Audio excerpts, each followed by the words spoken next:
Você que está vendo o vídeo gravado, hoje a gente está falando sobre gatilhos de enxaqueca e por que ela é um sofrimento inútil. Descubra nesse vídeo. Olá pessoal, tudo bem com vocês? Vamos começar a nossa live de quinta-feira, habitual, sempre às 19 horas, nossos 15 minutos sem dor. Hoje já estou fazendo aqui no consultório, já voltei a atender, tudo bem, graças a Deus. Vamos comentar hoje alguns aspectos sobre enxaqueca que eu gostaria de conversar com vocês, especialmente o que é enxaqueca. Vamos filosofar um pouco mais sobre o que é enxaqueca. Teve um paciente que essa semana me falou uma frase que eu até coloquei como o nome da live de hoje, que eu gostaria de conversar um pouco mais com vocês sobre isso, tá? Então vamos lá. Eu comentei esses dias, né, coloquei um post sobre gatilhos de enxaqueca, né? Por que você deveria esquecer os seus gatilhos de enxaqueca? E exatamente essa semana, eu atendendo um paciente já que tem enxaqueca há muito tempo, há pelo menos 30 anos de dor de cabeça. E geralmente com todos os meus pacientes eu gosto de explicar e desenhar mesmo qual que é a origem da enxaqueca, por que tem tanta dor, por que tem pacientes que têm mais dor do que os outros pacientes, qual que é a origem genética, onde que a gente precisa atuar no cérebro para tentar melhorar a dor de cabeça. E expliquei para ele que na verdade é um problema de circuitaria do cérebro. Ele parou, olhou e pensou e falou assim: mas doutor, então quer dizer que esse sofrimento que eu tenho de enxaqueca, essa dor que eu tenho todos os dias, ela não serve para nada, basicamente? Ela não me avisa de nada pior? É um sofrimento praticamente inútil que eu tenho? Comecei a pensar e na verdade acontece, na verdade, isso mesmo. Como que a gente pensa que a dor ela funciona para o nosso organismo? Qualquer tipo de dor, seja uma dor de pancada no dedo, seja um corte na mão, seja uma topada que você dá na quina da mesa com o seu joelho. A dor é um mecanismo de defesa nosso e de alerta. É como se fosse um alarme de incêndio que nos avisasse que alguma coisa está errada no nosso organismo. Isso a gente considera a dor aguda dessa forma. Então, uma dor de cabeça deveria me dizer que eu tenho um problema muito grande na minha cabeça, né? Muitos de vocês chegam no consultório mesmo com essa dúvida: mas doutor, eu devo ter alguma coisa na minha cabeça, porque não pode eu sentir tanta dor desse jeito, não pode ser uma coisa que eu não encontre nos exames, deve ter alguma mancha, deve ter algum tumor na minha cabeça de alguma forma. E para que a enxaqueca seja diagnosticada, quando a gente faz exames de imagem, ela precisa vir normal, não pode vir nenhuma alteração no exame de imagem que a gente faça, né? Então, na verdade, o grande problema da enxaqueca é que esse sistema de alarme que avisa o corpo que tem algum problema, ele está defeituoso. É como se a circuitaria cerebral, que na verdade a gente não sente dor no braço, na perna quando a gente machuca. Os impulsos de quando você bate em algum local, eles percorrem os nervos, passam pela coluna e o cérebro que vai interpretar se você tem dor ou não. Imagina um paciente que tem fibromialgia, que também um dia a gente conversa sobre fibromialgia, mas ela sente dor no corpo inteiro. É como se a pessoa fosse abraçar ela ou fosse apertar, ela sentisse, ou o toque mesmo de uma pessoa, ela sentisse dor, e não o toque em si. Quem tem enxaqueca sabe que muitas vezes o couro cabeludo ele fica sensível, você não consegue pentear o cabelo, você não consegue amarrar porque dói o couro cabeludo. Essa sensibilidade quer dizer que você tem algum problema no couro cabeludo? Não quer dizer que você tenha problema no couro cabeludo, mas quer dizer que as terminações nervosas que levam a informação de toque, de sensibilidade para o teu cérebro, elas estão sensíveis. Elas sentem mais do que deveriam sentir. Então é como se esse sistema de alarme e de sensibilidade ele tivesse com algum problema. Então, por exemplo, uma sinusite. Quando você tem uma dor de sinusite, geralmente uma dor mais frontal aqui, às vezes do lado aqui maxilar, seja por uma infecção, porque sinusite é uma infecção nos sinos, né, nessa região, ela demonstra que você tem um problema que precisa ser tratado. Só que a dor da enxaqueca, ela não se relaciona com nenhuma dessas estruturas externas da cabeça. Por isso que a dor de sinusite é tão diferente da enxaqueca. É uma dor em pressão, uma dor que é acompanhada de febre, sendo que a dor da enxaqueca é de um lado, pulsátil, a luz incomoda, o barulho incomoda. Então você tem que pensar a enxaqueca como essa circuitaria com algum problema. O cérebro de quem tem enxaqueca é diferente de um cérebro de quem não tem enxaqueca. Então, pode-se dizer que o seu cérebro é diferente. Por que que o mesmo estímulo de luz que para uma pessoa que não tem enxaqueca não incomoda, enquanto que se você estiver na frente de um computador durante uma crise de dor de cabeça, você não consegue trabalhar. Parece que a luz incomoda, ou se você estiver dirigindo à noite, parece que aquela luz é mais forte do que o normal. Ou o perfume de uma pessoa, quando você está numa crise muito forte de dor de cabeça, parece que está muito mais intenso. Ou então, quando você sai na rua, está dirigindo e sente fumaça de cigarro, ou fumaça de um caminhão, parece que vai te dar uma dor de cabeça. Né? Não quer dizer que para uma pessoa que não tem dor de cabeça, aquele cheiro, aquele odor, aquela luz, aquele barulho seja da mesma intensidade que para você. Imagine que a circuitaria do teu cérebro age de uma maneira diferente do que um paciente que não tem enxaqueca. Tá?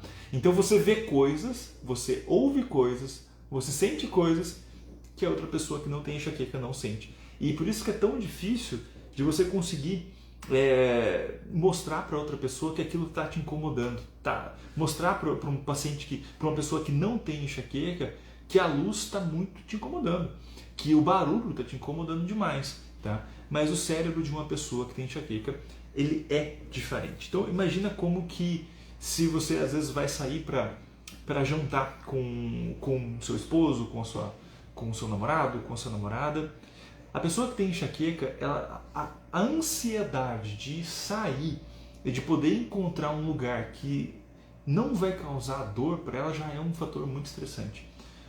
Como é que eu vou num jantar sendo que a luz de lá pode me incomodar? Ou o cheiro do lugar pode me incomodar? Ou a comida vai ser muito forte que vai me incomodar? Isso já causa um estresse, uma ansiedade antecipatória que se você não levar aquele remédio de dor que você sempre leva, aquele analgésico, aquele Naramig, aquela dipirona, você já fica angustiada. Ou então, às vezes, tem muita gente que sabe que a dor vem mais ou menos no mesmo horário, geralmente é mais pela manhã, assim, e se vai dormir e não tem o analgésico que sabe que tira a dor no outro dia, você não consegue dormir, você precisa sair e comprar um remédio para poder tomar no dia seguinte. Então, você imagina essa ansiedade antecipatória de todos os eventos que você tem na vida. Imagina que isso levado a todos os dias da tua vida como enxaqueca. Quem tem enxaqueca é uma doença crônica que tem muito tempo, geralmente, e você ficar nessa angústia de o que fazer, de como sair, de como se portar, medo de você ir para uma festa e você ter uma dor no meio do evento, ou então você não combinar de ir para uma formatura ou ir para um casamento e saber que você pode ter uma dor de cabeça naquele dia. Por isso que eu disse lá naquele post dessa semana que controlar os gatilhos é praticamente impossível. Você não consegue viver se você ficar pensando o tempo todo em todos os gatilhos, em tudo aquilo que pode provocar dor. E quem tem enxaqueca pode ser, que seja, por exemplo, você pode me contar que às vezes o estresse te dá dor de cabeça. Mas depois, pode ser que a hora que no estresse você não tenha tanta dor de cabeça, mas a hora que termina aquele estresse, vem uma dor muito forte. É como que se agora eu vou relaxar, eu vou entrar de férias, parece que agora a dor não vai vir. Mas não, pode ser que você tenha dor de cabeça a hora que termina o estresse. Como que você vai viver? Evitando o estresse e sabendo que se passar o estresse você pode ter dor de cabeça. É complicado. Eu geralmente costumo brincar que a enxaqueca ela pode vir em um monge tibetano que vive o tempo todo em paz consigo mesmo, o tempo todo na oração, no monte, ou pode vir também em um ganhador de Mega Sena. Se você ganhar a Mega Sena, claro, vai resolver algum dos seus problemas? Claro que vai, a parte de dinheiro vai acabar resolvendo. Mas vai resolver a tua enxaqueca? Muito provavelmente não. Muito provavelmente só a falta do dinheiro, ou você conseguir ganhar um dinheiro, não vai fazer com que você resolva a tua enxaqueca. Porque o problema não é esse, o problema é o cérebro. Se um dia a gente puder fazer um transplante de cérebro ou trocar a circuitaria cerebral, eu resolveria tantos problemas neurológicos, desde AVC, de epilepsias, de convulsões, de depressão, de ansiedade, em que a origem de tudo isso está no cérebro. Tá? Então, por isso que quando eu comento, geralmente com meus pacientes, que a enxaqueca é uma síndrome neurológica, né? Ela é uma doença. E talvez eu estou focando tanto nisso, resolvi fazer essa live para a gente conversar sobre isso, porque talvez seja uma virada de chave no teu entendimento e daquelas pessoas que tem, que você convive, do que é a enxaqueca. Às vezes a gente fica pensando, ou quem não sabe o que é uma enxaqueca, quem tem uma dor de cabeça comum, que ela é causada por algum problema, por exemplo, do fígado, de uma alimentação, em que se você conseguir controlar completamente isso, você vai resolver a tua enxaqueca. Poxa, seria tão bom se só, vamos por assim, deixando de você tomar alguma coisa, de comer alguma coisa. Seria tão legal se eu conseguisse falar isso para todo mundo, para todos os pacientes que têm enxaqueca, e fazer com que eu curasse esses pacientes. Seria espetacular. Há mais de 30 milhões de brasileiros que têm enxaqueca. 30 milhões. Se você pensar, 1 em cada 5 mulheres tem enxaqueca. Então, olha a quantidade de gente que tem enxaqueca. Se você tiver um convívio no seu trabalho, que você tenha 5 mulheres, uma geralmente pode ter enxaqueca. Então, olha a dificuldade e olha só a seriedade que a gente tem que tomar essa doença mesmo. Sabe? Seria muito legal se eu viesse aqui para você e falasse assim, olha, agora se você pegar e tomar essa cápsula mágica aqui, você vai resolver o teu problema da enxaqueca. Ou se você deixar de consumir alguma coisa da tua dieta. Eu já vi gente fazendo dietas low carb, são aquelas dietas extremamente restritivas, que você não come nada, que você não consegue, se você só come carne e gordura, e você não come mais nada de carboidrato, e não resolve a enxaqueca, tá? Pode resolver para uma ou outra pessoa, sim, mas eu não vou falar isso para 30 milhões de brasileiros que têm enxaqueca. São coisas pontuais. Então, parece que essa é uma grande questão, de que quando você foca extremamente só nos gatilhos, em aquilo que pode me dar dor de cabeça, em sair de casa, em alimentos, em álcool, em chocolate, não adianta muito para a enxaqueca. Foi feito um estudo em que mais ou menos as pessoas demoram cerca de 11 a 12 anos para chegar em um especialista para tratar a enxaqueca. Muitas vezes eles ficam rodando em clínicos gerais, ficam rodando em neurologistas que não são especialistas em dores de cabeça. Demora cerca de 11 anos. E naqueles pacientes que focam estritamente em só cuidar dos gatilhos, como que se a enxaqueca fosse algo simples e fácil de se controlar, que eu consigo controlar a minha enxaqueca não comendo isso, não comendo aquilo, tentando buscar no meu dia o que foi que eu fiz, que me deu dor de cabeça, eles demoram mais 4 a 5 anos para buscar um neurologista. E o que isso impacta? A enxaqueca, por ser uma doença, por ser uma condição neurológica, o teu cérebro aprende a ter dor. Tá? Ele aprende a ter dor, ele vira quase que um mestrado, um doutorado em ter dor. Você imagina você ter dor todos os dias durante esses 11 anos que você não procura uma ajuda médica. O teu cérebro ele não é burro, ele sabe o que é ter dor. Por isso que com o tempo é habitual que a enxaqueca ela deixe de ser aquela enxaqueca episódica que a gente comenta, que é uma vez a cada 15 dias, uma vez a cada 30 dias, a cada 2 meses, e ela passe a diminuir o intervalo entre as dores de cabeça, e você começa, ao invés de ter uma crise a cada 15, 30 dias, você começa a ter uma vez por semana. Depois diminui um pouco mais o espaço e você tem a cada 7 dias, a cada 4 dias, a cada 3 dias, de repente você tem uma dor todo dia. Esse é um fenômeno da doença que a gente fala que é antecipação. As crises começam a se antecipar. Nesse mesmo estudo foi relatado que lá no início da enxaqueca, apenas 7% dos pacientes tinham mais do que 2 crises por mês, tá? 7% dos pacientes tinham mais do que 2 crises por mês, no início do tratamento, no início dos sintomas, né? Depois desses 11 anos, que é quanto geralmente a média que os pacientes vão buscar atendimento, cerca de 40% dos pacientes tinham mais do que 2 crises por mês.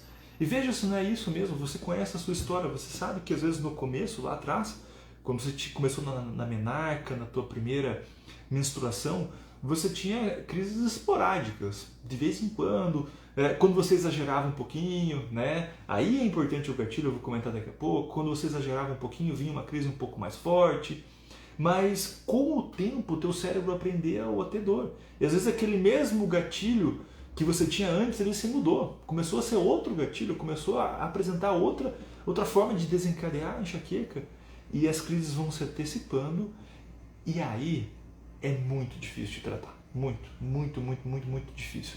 Quanto mais tempo você demora para procurar ajuda, mais difícil de conseguir tratar.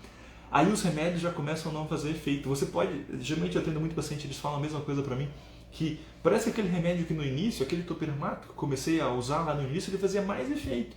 E com o tempo ele parou de fazer efeito, parecia que não fazia mais efeito. Daí eu troquei, eu passei para tomar outra medicação, parecia que não fazia o mesmo efeito. São às vezes tratamentos errados que não deram muito certo. Então, quanto mais o tempo passa, quanto mais a doença enxaqueca não é tratada de uma maneira correta, maior a chance de que o tratamento seja ineficaz e que você não tenha uma boa resposta e você faça parte dessa porcentagem de pacientes que deixam a enxaqueca ficar crônica, tá? Então é extremamente importante essa nossa conversa para a gente desmistificar um pouco essa questão de você conseguir controlar de uma maneira simples, tá? Quando que é importante os gatilhos, tá? Quando que é importante você pensar na tua vida? Eu sempre comento que você precisa ter uma vida saudável, tá? A enxaqueca ela é uma doença inflamatória, vascular, é uma doença através de nervo, neurológica, e é uma doença que ela é imunológica também. Então você ter o teu sistema, o teu orgânico, o teu corpo muito bem azeitado, então com a tua alimentação saudável, dormindo bem, cuidando do estresse, você fazendo atividade física, isso é bom não só para enxaqueca, se você for ver, para tratamento de muitas doenças, prevenção de infarto, prevenção de AVC, você precisa ter esses pilares, não é só a enxaqueca que exige isso. Você ter um corpo saudável, você consegue enfrentar, se Deus o livre, uma Covid melhor. Você consegue enfrentar essas doenças de uma maneira mais firme. Então, o teu corpo ser saudável. Eu não quero que você persiga de uma maneira angustiante controlar todos os gatilhos. Não, eu quero que você tenha uma vida saudável, que você cuide da tua alimentação, que não seja uma alimentação inflamatória. Mas daí, por exemplo, assim, mas doutor, será que eu devo parar o glúten? Ou será que eu devo parar de tomar leite assim de uma hora para outra? Bom, se para você, a hora que você come, teu intestino funciona legal, teu intestino vai embora, se você toma leite, não tem problema, não tem por que você cortar. Ou então, se você toma um leite ou come alguma coisa que tem glúten e na hora o teu intestino estufa, parece que você se sentiu mal, bom, você já sabe que você não precisa, que é melhor você evitar, tá? Mas não que todo mundo vai ter que parar de comer glúten, tá bom? Uma coisa importante eu quero deixar de mensagem final. Mas então, doutor, não tem muita coisa que eu posso fazer. Parece até meio triste, né? Mas, doutor, o senhor falou para eu evitar gatilho, mas que não precisa evitar gatilho, e que a enxaqueca é uma doença neurológica crônica, que é genética. Então, o que eu posso fazer? Primeiro, a questão de procurar um profissional que seja adequado para o teu tratamento, que saiba do que é enxaqueca. E segundo, lembra lá atrás de uma das nossas lives que eu comentei, até foi o ano passado, tem até um vídeo no meu Instagram que fala sobre o pródromo, tá? Sobre aquelas sensações que elas precedem a enxaqueca aí até 2 dias, tá? Se você conseguir perceber o seu pródromo, que para muitas das pessoas vai ser uma irritabilidade, ou então pode ser uma vontade de tomar muita água, ou vontade de ir muito ao banheiro, ou sentir que você está um pouco mais inchada, ou ficar bocejando demais, ou você perceber esses sintomas iniciais. Se você não lembra exatamente, volte lá, dá uma olhada na live que eu gravei esses dias sobre pródromo. Isso é importantíssimo, tá? É importantíssimo. Mais até do que você focar só na questão dos gatilhos, você focar em entender o pródromo e quando a enxaqueca vai começar. Por quê? Porque se você conseguir sentir que ela vai vir, eu tenho medicações que eu posso usar nessa fase. Eu tenho mudanças de estilo na tua vida, por exemplo, massagens, óleos essenciais, hidratação, que pode ser com que a crise não venha. E lembra do que eu comecei a falar lá na live, que teu cérebro aprende a ter dor. Quanto mais dor ele tiver, mais dor ele vai ter. A primeira ação que a gente tem que ter é diminuir a quantidade de dor que teu cérebro sente. Então, se eu conseguir prever uma crise, conseguir fazer um tratamento para que a crise não fique tão forte, excelente, eu consigo fazer com que o teu cérebro não tenha tanta dor, tá bom? Então, de mensagem final, eu quero que você tenha uma vida muito saudável, tá? Se hidrate, se alimente bem, que você faça exercício para a tua vida em geral ser bem controlada, tá? Não fique paranoica com gatilhos, porque senão você não vai conseguir viver, você vai ter que viver numa redoma de vida, como eu comentei no exemplo atrás. Você pode ser um monge tibetano, você pode ganhar na Mega Sena, que você pode ter dor de cabeça, pode ter enxaqueca, porque é uma doença genética e ela deve ser tratada com a seriedade que ela merece, tá bom? Cuidado, sempre tente lembrar dos pródromos, isso é uma coisa extremamente importante, tá bom? Pessoal, vou responder uma pergunta aqui só, que já se passaram os nossos 15 minutos, como sempre, às vezes eu estou atrasando um pouquinho, deixa eu tentar. Vamos ver alguma pergunta que deixaram, teve várias aqui. Olha aqui, essa mesmo que eu tinha visto aqui. Doutor, quando a gente sente enjoo, tipo querer vomitar, e a gente fica mais sensível e nota que a dor da enxaqueca já está vindo, podemos tomar algum analgésico antes da dor chegar? Esse é justamente o pródromo. Você está sentindo um enjoo, uma náusea. Claro, vai ter que ser observado e visto com o teu médico a melhor estratégia, tá, para esse momento. E na maioria das vezes não é tomar analgésico, tá? Na verdade, esse perceber que a crise vai vir, a dor ainda não está instalada. E muitas das vezes as pessoas já tomam um remédio analgésico com medo de ter dor de cabeça nesse momento. Isso vai levar lá na frente a um abuso de analgésico, porque às vezes você não consegue perceber muito bem quando a tua dor vai vir, e você quer tomar o tempo todo o remédio. E parece que aquele remédio melhorou a tua dor de cabeça, mas às vezes ela nem viria, tá? O que eu vou te dizer agora nesse momento? O que é importante nesse momento para todo mundo, o que dá para ser feito? Se você perceber que a dor vai vir, se você conseguir se hidratar bastante nesse momento, geralmente 500 até 1 litro de água, pode ser água de coco, pode ser água normal, e geralmente com alguma coisa que não seja analgésica, mas que faça esse efeito, por exemplo, o gengibre é uma coisa que pode ser usada nesse momento, tá?